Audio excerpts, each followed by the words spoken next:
In today's video, I'm going to teach you how to point your domain to Hostinger, and we'll go through this process swiftly and seamlessly. So let's get started. First, you'll want to head over to the Hostinger website. This is where we're going to initiate the domain pointing process. If you're not already logged in, go ahead and log into your account. Once you're on the Hostinger dashboard, direct your attention to the left-hand menu and click on the Domains section. This area is where you'll manage all your domain settings, crucial for what we're doing today.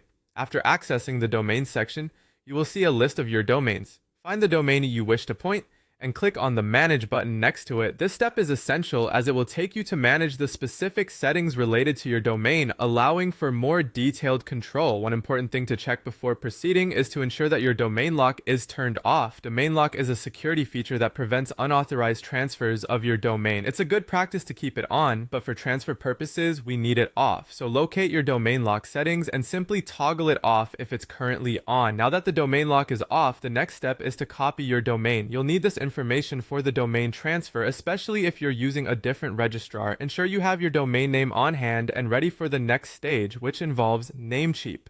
So the next place to head is Namecheap. If the domain you're transferring is registered here, visit Namecheap's website. Once you're there, directly access their domain transfer page from the menu. On the domain transfer page, you'll notice a field where you can paste your domain name. This is where you take that domain you copied earlier and paste it into the provided field.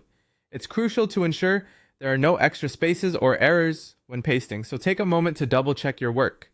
Once that's done, the final step at Namecheap is to click on the transfer button. By doing this, you'll begin the process of pointing your domain from Namecheap to Hostinger. The transfer process may require additional steps such as confirming emails or authorizing the move depending on your registry's requirements. So make sure to keep an eye on any communication from both registrars. And there you have it. You've successfully pointed your domain to Hostinger. Remember, domain transfers can sometimes take a bit of time to fully propagate, so be patient. You're just a few clicks away from having your domain perfectly set up with Hostinger. Thanks for tuning in, and if you have any questions, feel free to reach out through the comments below.